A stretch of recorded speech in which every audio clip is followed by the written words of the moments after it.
Bienvenue à tous et merci de nous rejoindre sur Africa 24. Notre invité du jour est Monsieur Olivier Silué, secrétaire général de l'association des souscripteurs de moneva.com. Il vient évoquer avec nous l'affaire dite du scandale de l'agrobusiness en Côte d'Ivoire. Bienvenue. Oui, bonjour et bienvenue. Merci d'avoir accepté notre invitation. Monsieur Silué, le scandale de l'agrobusiness, on le rappelle, ce sont des milliers d'Ivoiriens qui ont investi dans des sociétés d'agrobusiness, des sociétés accusées d'escroquerie et qui ont vu leur compte gelé. Moneva fait partie des entreprises incriminées dans cette affaire. Que reprochez-vous exactement à cette société ? Nous ne reprochons rien à Moneva pour le moment, dans la mesure où nous sommes en partenariat avec Moneva. On a un contrat de partenariat qui nous lie, un contrat de prestation de services. On est venu à Moneva pour souscrire, quitte planter soi-même pour investir et pour investir. Et c'est dans cette mesure-là qu'on a des contrats qui sont légaux, qui sont légalisés dans les différentes mairies ici, qui ont été légalisés dans les différentes mairies ici à Abidjan et un peu partout à l'intérieur. Et ces contrats-là faisaient état de ce que l'entreprise devait nous, après investissement, nous redonner un retour sur investissement après 6 mois, 2 semaines de travaux de plantation.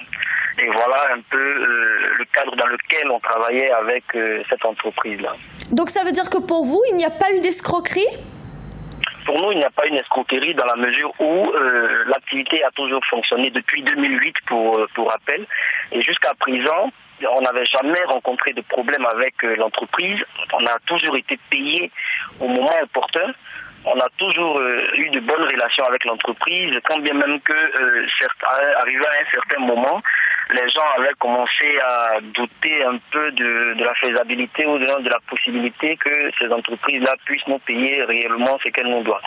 Et donc, ce qui nous a conduit aujourd'hui dans cette affaire dite scandale de l'agrobusiness que vous avez évoqué tout à l'heure. Mais on parle pourtant de système de vente pyramidale. Qu'est-ce que cela signifie ? On parle d'investisseurs qui seraient rémunérés avec les souscriptions des nouveaux venus.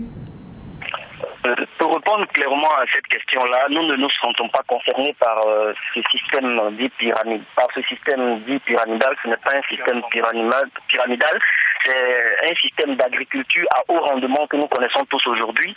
Pour ceux qui en doutent encore peuvent aller faire des recherches sur l'agriculture. Aujourd'hui, il y a l'agriculture hors sol, elle aussi qui existe. Quand une entreprise comme Calivoire fait la promotion depuis le 1er février d'une espèce de tomate appelée tomate qui est F1, qui permet d'avoir 20 millions à l'hectare. Convenez avec moi que ce n'est pas un système pyramidal. Et quand bien même qu'on pense que c'est un système pyramidal, si tant est que ce sont les nouveaux qui payent les anciens, et que l'entreprise a dit, Moneva avait fait clairement une annonce pour dire qu'elle arrêtait toute forme de souscription et qu'elle paierait tous les souscriptions jusqu'au dernier. Vous voyez que l'hypothèse du système pyramidal dit tombe tout de suite. Alors aujourd'hui, il y a quand même des souscripteurs qui sont lésés. Quelle est la responsabilité de l'État dans cette affaire ? La responsabilité de l'État dans cette affaire, elle est grande. D'autant plus qu'on est confronté aujourd'hui à un gros abus de pouvoir.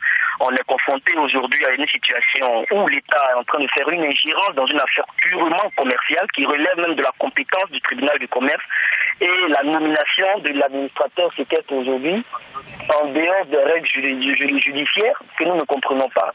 Si tant est qu'il y a une arnaque, aucun souscripteur ne s'est jamais plaint. Si l'État dit aujourd'hui, au regard de son pouvoir régalien, protéger les populations, dont les souscripteurs que nous sommes, il va de soi que les populations, disons les souscripteurs, soient directement liés et invités à la table de négociation, ce qui n'a jamais été le cas. Et donc nous déplorons aujourd'hui cette ingérence, cette façon cavalière de s'immiscer dans une affaire purement privée. Ça veut dire quoi, M. Silué, qu'il ne fallait pas geler les comptes de ces sociétés ?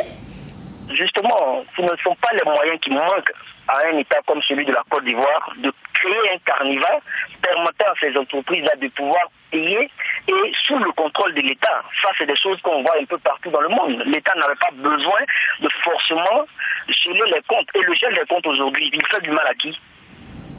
C'est à nous, les souscripteurs, qu'il fait du mal. Et en plus, le gel des comptes est irrégulier. Et en matière commerciale, ce n'est pas au tribunal de première instance qu'on règle les affaires commerciales. On a un tribunal du commerce aujourd'hui en Côte d'Ivoire régi par les règles de l'OHADA que nous connaissons tous. Et lesquels textes de l'OHADA qui n'interdisent en rien le système de retour sur investissement. Alors, M. Silué, les remboursements ont démarré en mars dernier, mais il y a des critères. Que pensez-vous de ces critères? Est-ce que c'est une bonne chose que ces remboursements aient démarré? Les remboursements, je ne sais pas d'où vous sortez l'information que les remboursements ont démarré. Nous, à notre niveau, aucun souscripteur n'a été remboursé jusqu'à ce jour. Lequel remboursement est d'ailleurs discriminatoire, si je peux m'exprimer ainsi, d'autant plus qu'il y a pratiquement, je dirais, 60% environ des souscripteurs qui ne sont pas pris en compte dans le système de remboursement. Donc, vous convenez avec moi que on est dans une situation de 2 poids 2 mesures. Monsieur Silué, merci d'avoir répondu à nos questions. Oui.